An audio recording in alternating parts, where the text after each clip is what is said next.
no, this was all so good. Oh, I just started doing the audio on the microphone, and I already went through a bunch of fun stuff. So I don't know. Is it going to be that? It'll probably be fine. So if I don't go back and talk about it, we're talking about how the third episode, I wouldn't. What was I talking about? That could be the name of my podcast. What was I talking? What was I? What was I talking? Episode 4 is the one where Michael forgot to turn on the mic right away. And this, as you can tell if you're listening, is a mic that you want to turn on because it's got capabilities you might not have noticed. If you didn't notice when I turned it on and when I didn't turn it on, it's because that's how good the quality is naturally in this environment.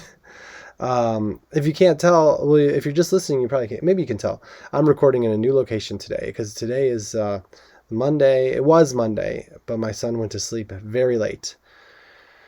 We're on Central Time. We went to the Chicagoland area, the greater Chicagoland area. Which, why isn't it just Chicago? You know, why do we have to make it Chicago? Why are they all these like lines with like this is this city, this is this township? It's just Chicago. We all call it Chicago. If someone's like, "Where are you from?" I'm like, "Chicago." Then I gotta be like, "Well, this suburbs," and then use a direction, which like. If you live in the area, you know what that means. But if you're from Cleveland or another state, you're like, oh, those suburbs with the Applebee's, Fridays, Chili's. Those are kind of old chain restaurants, I guess. There is an Applebee's.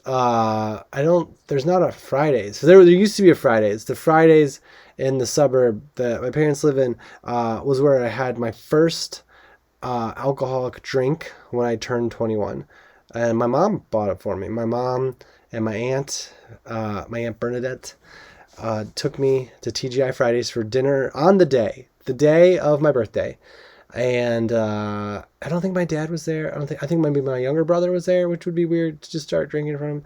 And it was so interesting because my mom doesn't. I've never really seen my mom drink ever. I've definitely seen my aunt be, not that my aunt like I definitely see, no, like I just know, like being at a wedding that I've seen her.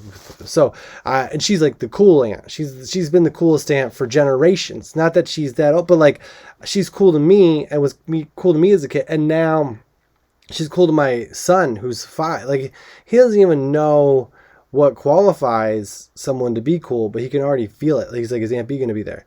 Because she's just and not even like cool in her act, but she just has a presence that is like undeniable. She is undeniably the coolest person I've ever known for the longest in my life. She has consistently been. I hear an echo now, and I haven't even gotten into why I'm in a new place. She has consistently been the most cool person. And maybe it's because, when I was a young kid, she was the youngest of the family. She was my mom's youngest sibling. So she was like still kind of a kid when my older brother was born. She was still in high school, I think. So she was cool that way. And then she also taught, she was a teacher, so it's cool to give back. And, but she's just really, I don't know. I can't put a finger on it, but, always a lot of happiness. And is it happiness? I mean, it's always happiness seeing her because I love her as my aunt. But I think when you're around someone that makes you feel like, oh, this person's cool, there's like an extra thing. I don't know what the word is on top of happiness, where it's like this person, maybe it's a confidence. Like maybe it's like, well, I'm okay because they're definitely okay. And they couldn't be in this physical vicinity of me if I wasn't okay. Also. So that's what it is. Security, safety. She introduced me to MC Hammer. Not the person, but I remember she had the tape, the cassette of MC Hammer. Can't touch this. And then whatever else was on that tape. Isn't it weird that a musician... I was thinking about this. I know this is odd for me on this podcast to like not complete a whole thought or whatever, but I was thinking about how musicians can just have like a hit, People talk about that. They've already talked about that, Michael. No, I know they have a one-hit wonder or whatever, but how did they? Who makes it the hit? Like if I write a joke or think of something funny, and then it does well. I guess online now you can sort of tell if you post something on Instagram and it relates to a lot of people. But I feel like if I did that joke that did really well on social media live, and then did also like 10 other jokes, but they all it's kind of a merit-based system, it feels like, with social media. Like they all kind of do well. But how do you know that the song's going to be a hit, and why don't you just make only hits? Hey, musicians out there, why are you trying to not make hits all the time? It's got to be a weird feeling to make a song that goes viral before viral even exists and just destroys. And like MC Hammer, like the hugest song, like people can make livings for a lifetime off of a song, right? I think they can. I'm not an accountant. I don't know the numbers, the books, but it feels like they can. And they can tour off that song, and then there's no more hits. Why? I'm sure the songs are good still. They're just not hits. What makes it? I feel like the songs I like were hits at some point because I don't know a lot about the songs that aren't hits. And I guess that people might feel that way about comedians too. Like there might be comedians out there that are really good, but they're not hit. They're not selling, out arenas because why? Why not? I don't know. I mean, you can say like, well, one person was on this thing and one person was on that thing, so everyone knows about them, but they still have to have like a lot of people are on those things that don't, sell out things. So anyway, my aunt Bernadette at school, on my 21st birthday, we went to TGI Fridays in the Chicago suburbs. Oh, there's the water heater. Is that what that is? I'm in a basement. I'll get into that later. I am sure. I will not leave that as a cliffhanger about where I am right now. I am positive about that. Listener, if you're in right now, and maybe you're just like listening for a little bit, and you're like, am I going to listen to this whole thing? Just know that...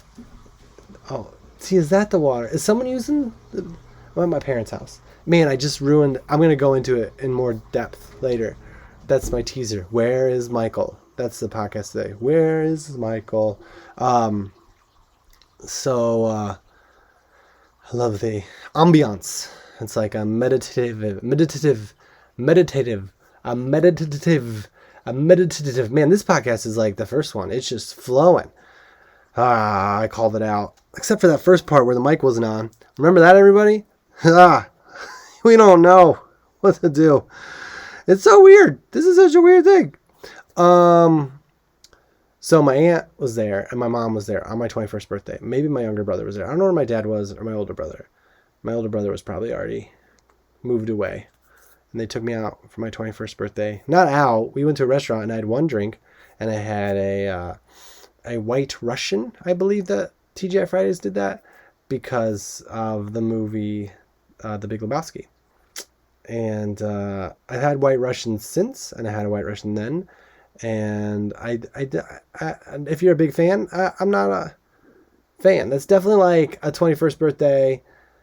I think it probably made my mom feel better because I kind of definitely probably had the sense that I didn't drink a lot if I was just saying a thing from a movie. Like if it's your 21st birthday and your mom, who doesn't drink, takes you out to a restaurant and she's like, you can order a drink. And I have like scotch on the rocks, scotch neat.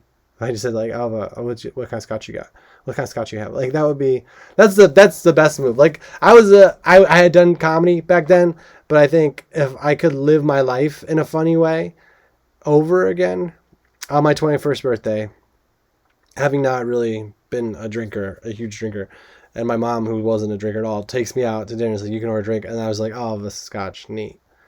And then I asked about the scotches they had at the TGI Fridays, and then they and then I was just like, continued the conversation. What would you like? Of a scotch, neat. Yeah. So did you have a good day, Mom? Yeah. No, thank you. That's so nice. Remember today. Yeah. If you got, and then just go into the drink. order. I did drink in college. I didn't drink in high school. Maybe I had never. I never drank in high school. Never, ever, ever, ever, ever. I'm Catholic, so I went to communion, but that's a whole thing, and that's completely fine. This isn't a religious podcast. I shouldn't say what this podcast isn't, because it could be whatever. That's the great thing about podcasts. When I first moved to Los Angeles, I feel like sitcoms were the podcast. Like, you went to auditions and you got callbacks, and all of a sudden you were in a room with like one person who you knew, and then another person who you knew was going to be the director, and then like 8 people who you didn't know, but you knew that they changed people's lives for a living. And then you auditioned and you killed it. People were just laughing. You destroyed it. And you knew that because you walked out. They like, thank you. Then they brought you back in. And then you came back. You did that one. You destroyed that one. And they're like, thank you. And then you go home. And then, I didn't get that one. But I feel like that was the idea, was like you go on a sitcom, and then that's a way for people to find out about you and then go to your shows. And I don't know if that was ever the case. I think it was just a way for comedians to make money and maybe be more well-known. But it seems like the most well-known is when you have something that people can really follow you on. And the podcast sort of became that for people. But the thing about a podcast is it feels like it can just be anything that is someone talking. You can't have a silent podcast. That'd be crazy. Just like, I'm not even going to do it because I don't want to lose all these listeners 14 minutes in, or 11 minutes and 50 seconds, depending on whether the mic, if I need to cut that first part out because of the mic. If I do cut the first part out, it would just be talking about the first couple episodes, which is a great way to really get into that new episode, is by going over the episodes, the handful of episodes. I've almost done a handful of episodes. If you were bad with fireworks as a kid, this is my handful of episodes, because you have 4 fingers. That's a bummer if that really happened to you. One of my friends had firecrackers that went off in his hand, but they didn't blow up when we were kids. I've had adult friends, one adult friend. It's sad. I think fingers are important. That's what my stand is. I think fingers are important and should be cared for. I had a problem with the whichever hangover movie where they took away the guy's finger. Like when Ed Helms. That's so weird that those guys are kind of pretty different. You can't mix those up, but I just did. Ed Helms pulled his own tooth out in Hangover 1, right? And I was like, all right, that I got over that. Like, it's edgy, it's rough. I didn't like it. I had braces as a kid twice because I grew, I think. I got my braces off when I was a sophomore in high school. I wore my retainer every day of my life that I was supposed to, and every night, pretty much, that I was supposed to. But then it stopped fitting, and I went back in, and they're like, oh, you didn't wear a retainer. And I was like, you don't know that. I did. My jaw. If you can see me now, my jaw is longer, I feel like. And I had an overbite as a kid, and then I had an underbite after braces. So maybe we just should have done nothing and just see what happens, because I would have maybe been perfect. And that's a good lesson for life. If something's not looking right, maybe you don't need to go in and change it. Maybe just let it pan out, because maybe all the things that don't seem like they're adding up now are going to add up to the thing that could be perfect later. Or you can change it now and then have to change it later and be a 21, 22-year-old new comedian going into comedy clubs with braces and people think you're 15. That happened. I don't know if they thought I was 15, but I went to Milwaukee to the Comedy Cafe early on, one of the great club. It was really good crowds, I'll say that. And the owner was nice in his own way. And he was like, how old are you? And I think he thought he was like, letting me slide by. Because they weren't, I don't know. I feel like if you work somewhere, you can be under 21 as a comic, right? Like Chappelle started when he was young. I feel like I say stuff that I know and I say right and people listening might not know Because if this was a conversation, you'd be like, no, tell me more. And I'd be like, well, Dave Chappelle was 15 when he started. His mom would drop him off, pick him up after a set. And he was under 21, but he was able to perform. Blah, blah, blah, blah, blah, blah, blah, blah, blah, blah, blah. Anyway, I was 21, ordered a White Russian, one drink. I got one drink at that meal. I didn't really like it. The meal was good though. That was fun. Later on, my friends from high school came up to the suburbs of Chicago, and we went to like bars that aren't chains, and I got to have like a 21st birthday. And then I also had my friends from college come up later. So I was the last one to turn 21 out of my friend group. I was young for my class. I was like 20 all of my junior year of college. So I had, before my 21st birthday, drank alcohol, but I was never, when I was a freshman going into my first year at Xavier, we were called first year students. I think that was the first year that we were first year students, was my first year. They called us first year students because freshman was referring to us all as men, which I get what they're saying because freshmen, and I'm not going to take a stand against it, so I'm just going to stop. But women also has men in it, and I didn't make up words, but that's what we should have it girls, but that's not appropriate. I don't know, there should be a word for women that doesn't have the word men in it, so I feel better, right?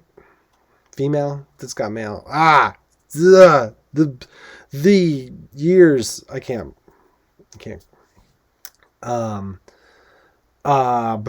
So before I went down to college, my older brother had gone to a college nearby, but it was a different school, and it was definitely more of alcohol ingesting party school, which you would be surprised at the schools that drink a lot of alcohol. Well, maybe you wouldn't because you know about it already.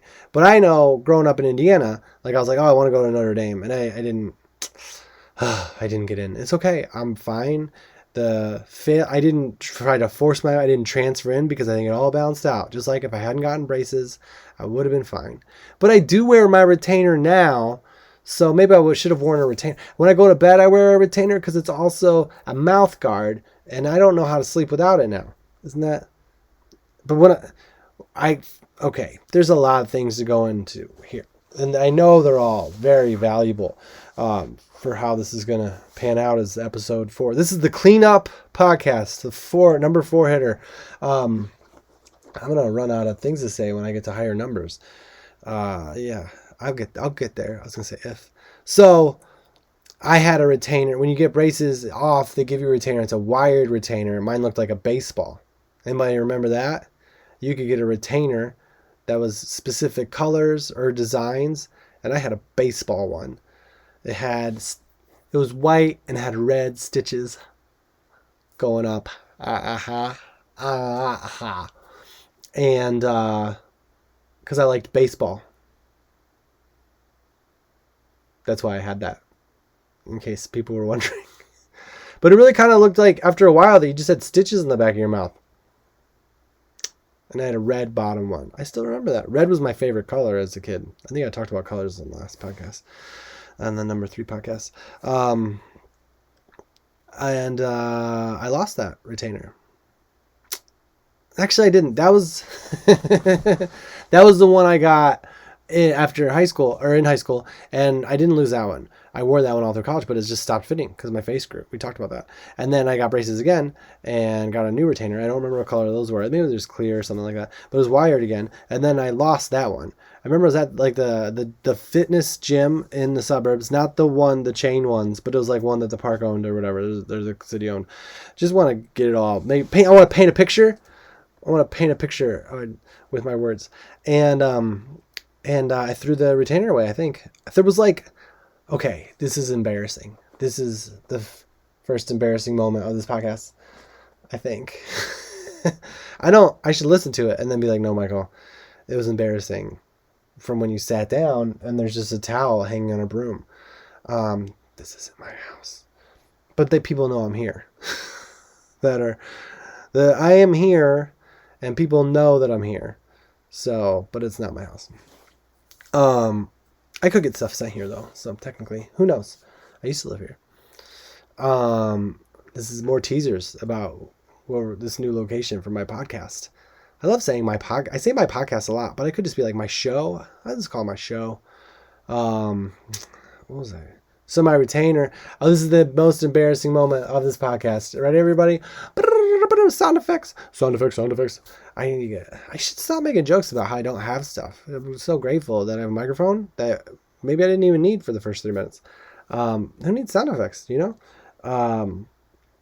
But I was at this gym, and I'd gone to a wedding, I think, the week before, which is weird for me because I was a comedian at that point in my life. This was after college, after the second set of braces, and not a lot of weddings, you know?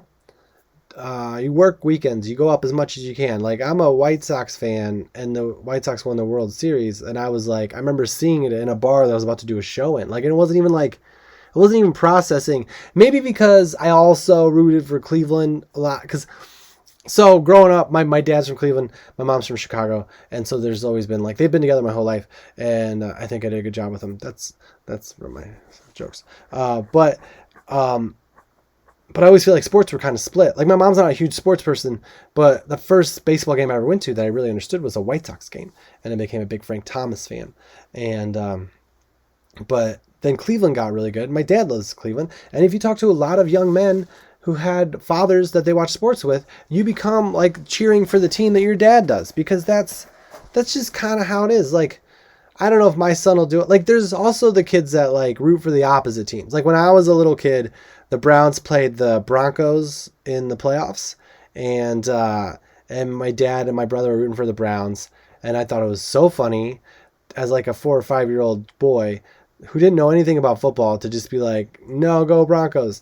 And if you talk to like Cleveland sports fans, that game like defined the football team for that decade. For decades, it defined a city for a long time.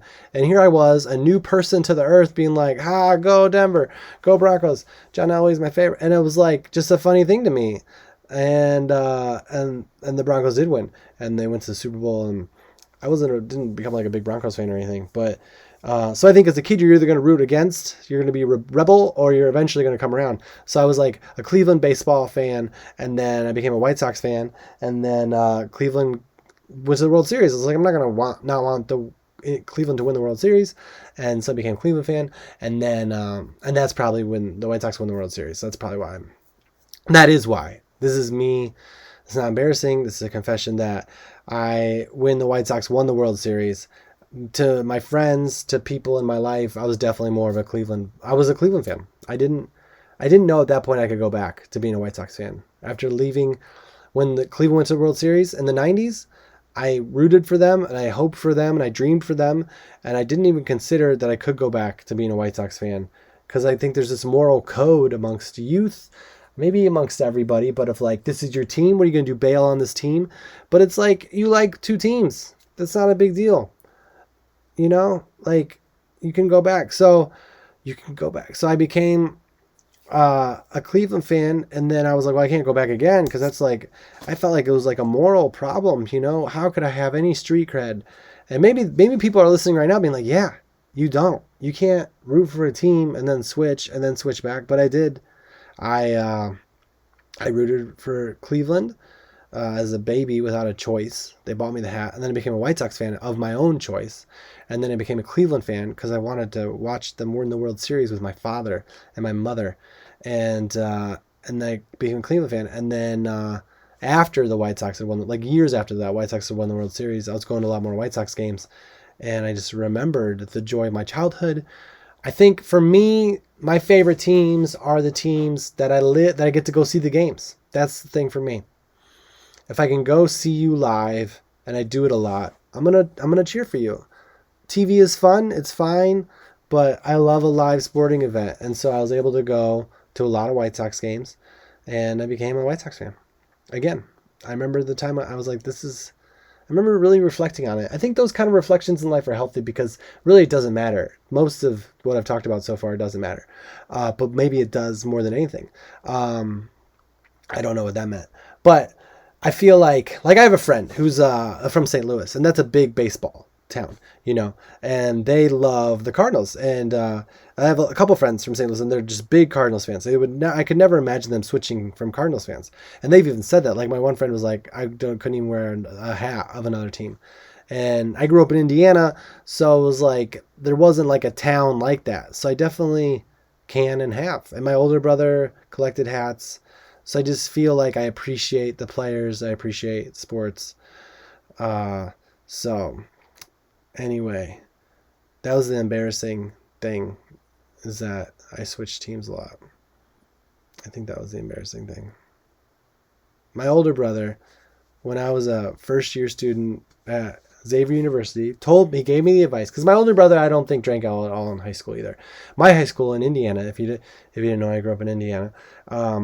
In that time period, they passed like a law. Is it a law if you're a school? I don't think so. I think it's a rule, but it was a guideline, and they enforced it all the time, that if you played a sport or if you drove to school, which is like, or any after school activity, which is like everybody, they were basically like, we can't drug test everybody legally. So what we're going to say is, if you do something that we don't have to give you, which is like a privilege, then we can drug test you randomly.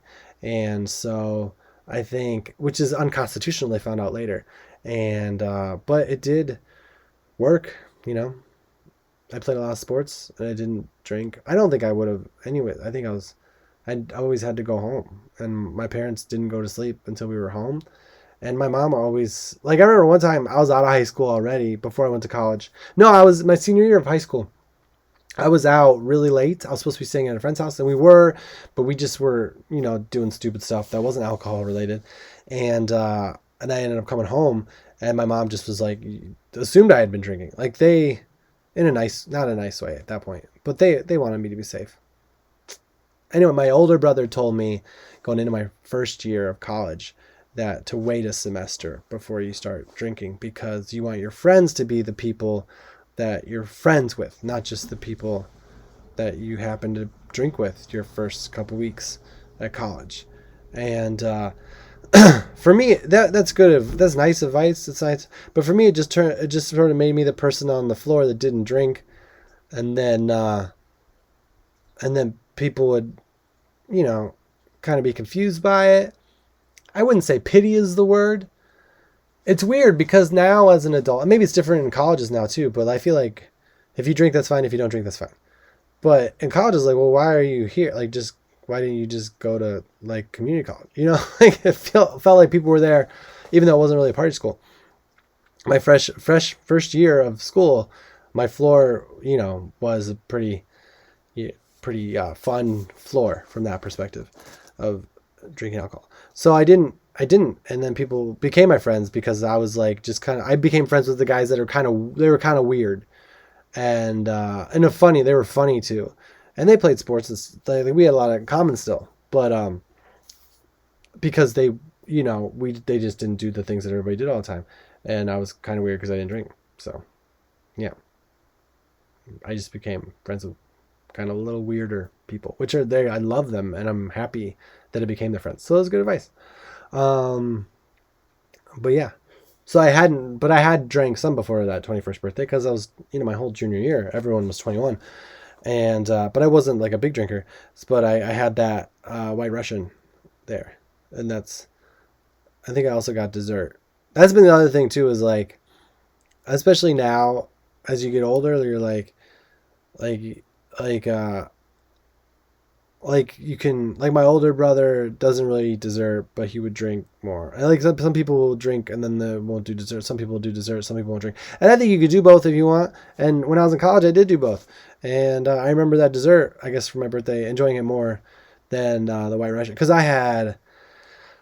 Fridays used to have this thing. They still do, I think, but it doesn't feel like it's the same. It was called Oreo Madness. And it was just so good. It was like 2 giant Oreos, like this big, like Oreo ice cream sandwiches, but it said Oreo on it. There's something about how the cookie part said Oreo that's making my mouth water right now. Like it felt like you were in a magical world that turned Oreos into huge things, and you bite into it and it's Oreo ice cream instead of the Oreo cream filling. and it's the best thing. I think the thing I don't like about it now, at first they made Oreo Madness smaller. They just went it down to one Oreo, which is like, I always have a problem when restaurants make their desserts smaller, because I don't get mad at the restaurant. I get them. Like, they got to save money. They got their books. They got their balancing going on. I'm sure that's how they do the meetings. Like, we're balancing. We got books. We got to make desserts smaller. But what I don't like is that, like, I used to live near a Cheesecake Factory. And I would get cheesecake or dessert or whatever. And I would just go there to eat, because I didn't really cook. I was at an age where I didn't really know how to cook. I didn't really know how to cook until like my first real like long relationship. She didn't really know how to cook either, but she's like, you just put it in the oven. You put the thing in the pan, you put it in the oven, and then you just wait. And I was like, oh yeah, I can do that. And now I can smell it. Now I can smell when stuff is done. That's how ratatouille-esque I am. That's how good of a chef I think I am, even though I don't really know what I'm doing. But I didn't really cook, so I would go out to eat at night. I could make sandwiches and stuff for lunch. I would eat breakfast at home, but a lot of the time at night, I would go eat somewhere, and it was awesome. I was a single man with doing tons of stand-up, and so I had some money, and I would just go to like restaurants and get like steak or whatever was good. And it's like, man, looking back on that, like, that was a part of my life where, like, I can look back to the past. Like, I'm a dad now, so that's over forever, basically. It's not over forever. Like, there'll be an age where I can do that again. Or, like, if I'm on the road, I can do it. But I'm also, there's also, like, this tinge of, like, bittersweetness of, like, I know what it's like to be a dad and have a child and have the fun of being a dad. And I love being a dad and the happiest I've ever been. But, so I'll always have that. Like, when I can do that all the time, it'll be because, like, my son is off with, at a friend's house or at a relative's, or, like, he's at college and it's over. It's over. And so I can do all that stuff, but it's going to be more of an effort. Like, even now, if I'm like away, like on the road, away from my kid, and I get to do something I used to do, I still have to make an effort to be like, for some reason away from I still have to effort to be like, this is fun. This is fine. Being a dad isn't your life. You can enjoy these parts of life you used to enjoy and know you'll see him again. Because there's something about being a dad where, for me at least, where it's like, it's so much of your time and so much of my effort. Because I hire a babysitter if I have a show, or if I leave town, he has his mom. But like, it's just me. The last 13 days was just me. And before that, like, when I'm in town, that's all. I don't go to a job. I with him, and then I work when he goes. I do a podcast when he goes to sleep. It's called I Just Got My Kid to Sleep.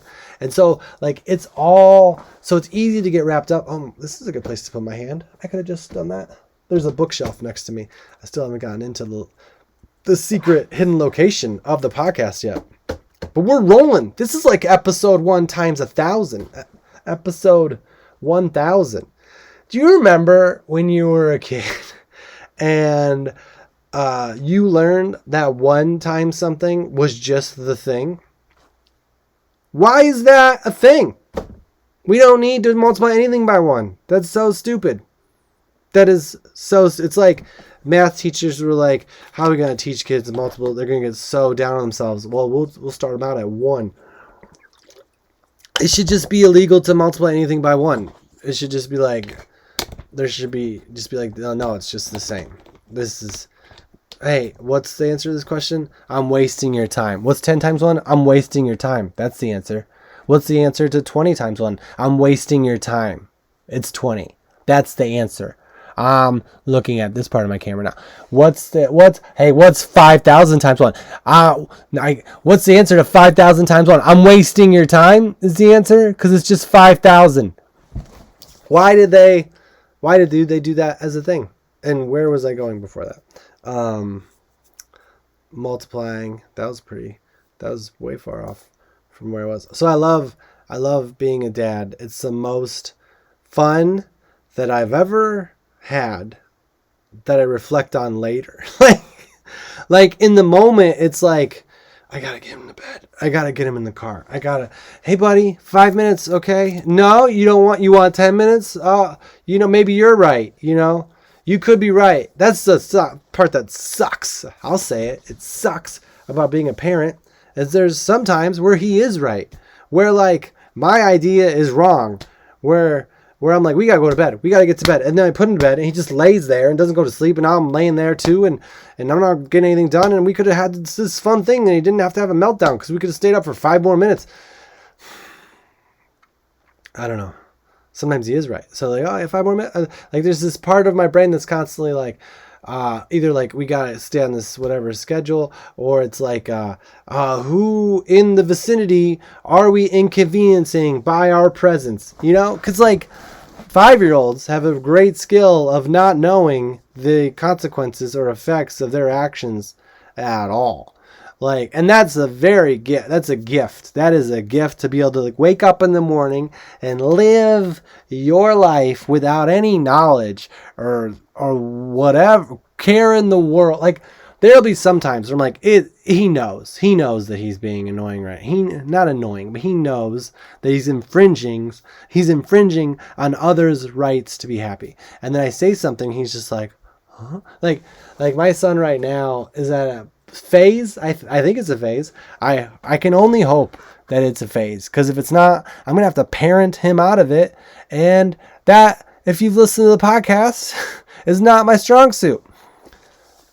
I'm more of a like, why don't you do it and I'll try to guide you there. I don't know the words to say to stop a 5-year-old from being like, are we the first ones here? I bet everyone else wanted to be the first ones here, but we're the first ones here. And then looking around to other children and be like, did you want to be the first ones? We're the first ones here. We get to be the first ones here. Or like, did we win? Did you want to win, Dad? Well, I won. I bet you wanted to win, didn't you, Dad? But you didn't, because I did. And he's not saying it in a mean way, because I've tried to, it's just like, he's so excited that he won. Like if we're playing a game, and this is a tangent, I knew I was pretty on a pretty solid, normal way of speaking there, but this is going to go off on a thing. Like if we're playing a game and I'm always letting him win. That's, if you're listening to this, Jackson, as an adult or maybe as a 6-year-old, it can't be a surprise to you that I've been letting you win so you go to bed. That's what I've been doing. Every single game. The rules don't matter. That's what it's like, I want to play a game. All right, yeah. Oh, I'm like moving chips into his side. I'm like, you're going to win so we can go to bed. Yes. What am I teaching him? Nothing. I'm teaching myself that I can scam a 5-year-old into going to sleep, then I can lose. I'm fine losing at Old Maid if it means I'm going to sleep, because he wants to win, and then he'll go to sleep too.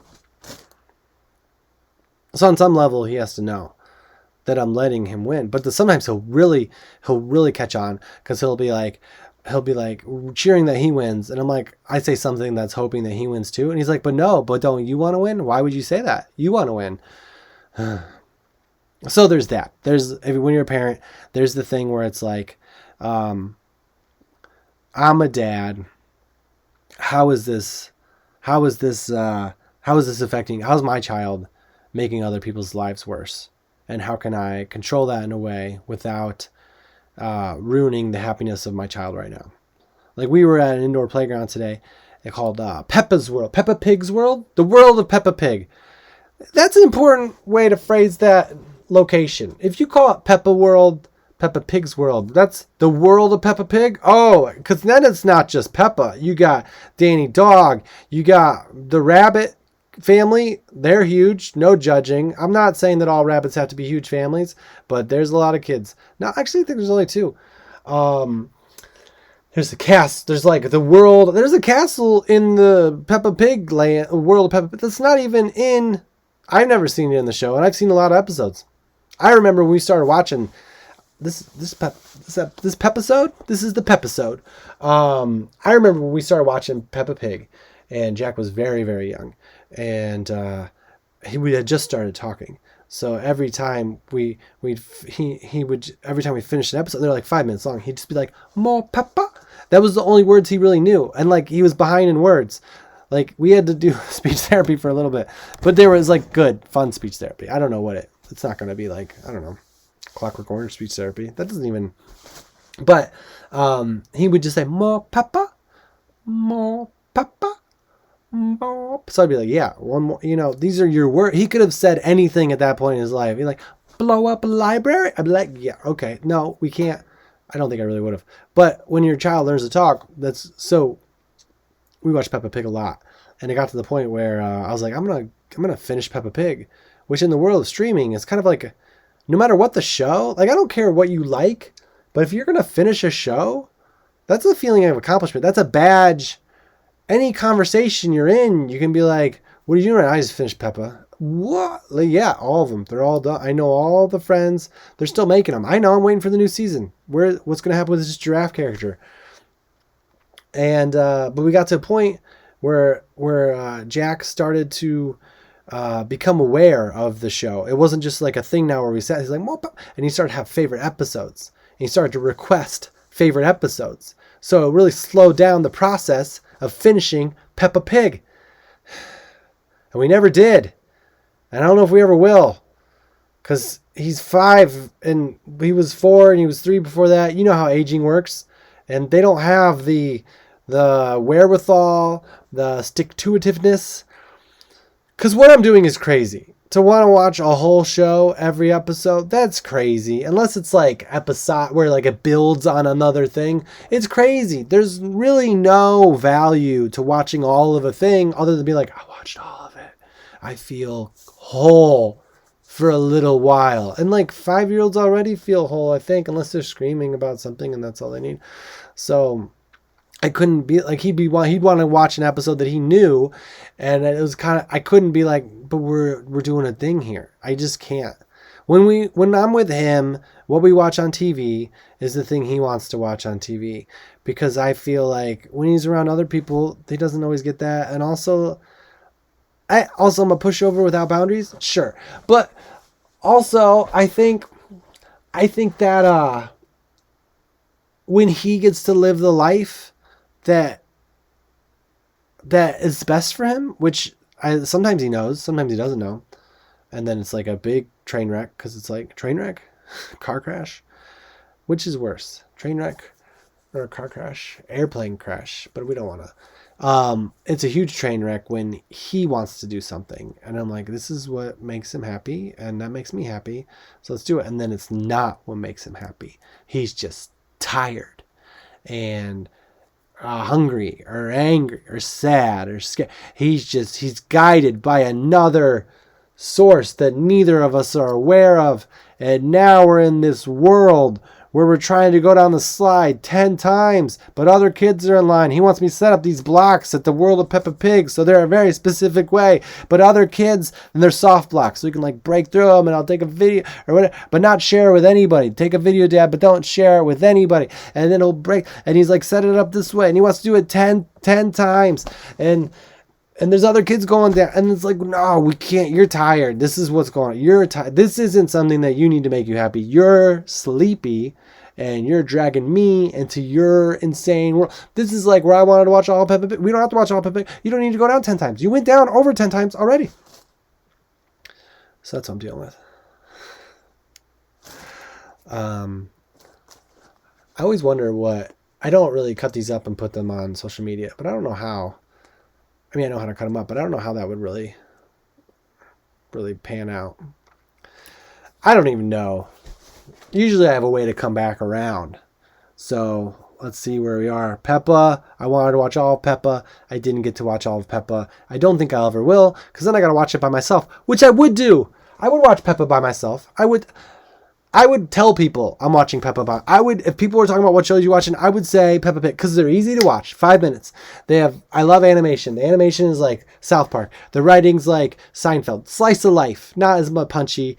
Very child. But like, it's nice. When I was in the world of Peppa Pig, the music is nice. It's like this ideal world. Everyone lives on a hill. Everybody gets to live on a hill. Do you live? I don't get to. If there's a flood, people have boats where they go help people. You live on a hill. It's fine.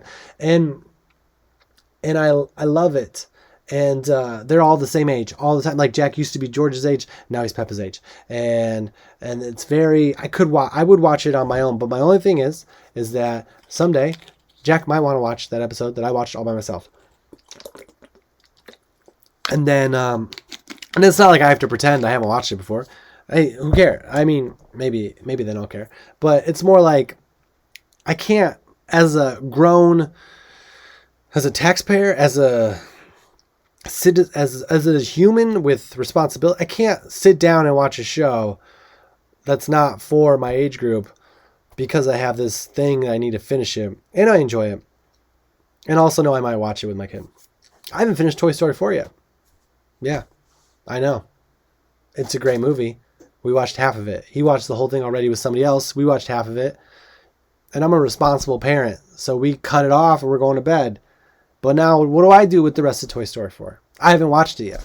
It's still out there. I don't know what happens with Forky getting back to the girl. I don't know. They're still out there. They're being chased by those crazy things in that vintage store. I think they just got away from them when we turned it off. And this has been months. And I want to watch it, but I just know that I want to watch it with my son. But also, like, if I watch it with my son, then what am I doing? I haven't finished Encanto. I watched the beginning on my own because I was like, he's never going to watch it. There's something about Disney movies that feel like the story is gonna make me feel better about life. And if it doesn't, it's still not. Sometimes I watch a movie or read a book. I have updates available on my laptop right now. So if you want, that's what I'm looking at. Do I want to restart to install the updates now or try tonight? No, I'm doing a podcast, please. Thank you. Really? There should be a setting on there that should tell them that I'm doing something very special. It's called Episode 4. Pepisode 4. Man, I really started talking about more parenting stuff here near the end. This is when it started really getting cooking. I don't think it'll be a parenting podcast, but I also feel like that might be the only way it lives forever, is people who are like parents. But I don't know. The only people I've talked to that I've listened to are non-parents. And so I want it to be for them more than anybody else. You got to take the people you got, you know? And I'm very grateful for them. They're very nice people. When you have a podcast, you have like names for your people. Maybe I'll call them very nice people or friends. I don't know. Who knows? Let's not get into that. This is episode 4. But I like watching shows with my son now. And to the point where I watch them by myself. But I'm worried that at some point he'll want to watch him. And then I'll just feel like I wasted the time to watch it by myself. Because as a parent, he's already taken all of my everything. But that's going back to what I was saying. I do like all of it, but I'm kind of distracted by how like all-encompassing it is too. And so when I'm free, like when I'm traveling by myself, and I get to do the things, maybe do one thing that I don't really do when I'm a dad. Mostly it's just sleep these days. I'm sleeping less than I did when he was a baby. Isn't that crazy? Because he doesn't really nap. He napped on the way home from World of Peppa Pig.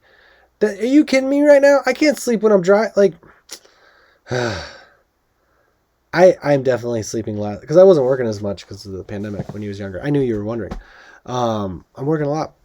And so when I am alone, when I'm so alone, I get to do a thing that I would do without him, like watch something that I would watch. I sometimes can just jump right in and enjoy it, but sometimes I feel this tinge of like, oh, the reason I get to do this is because Jack's not here, and I want to be his dad, and I want him to be here, because these times are so fleeting. Every second, yeah, they're all fleeting. No, this one is more fleeting, and it's gonna be gone.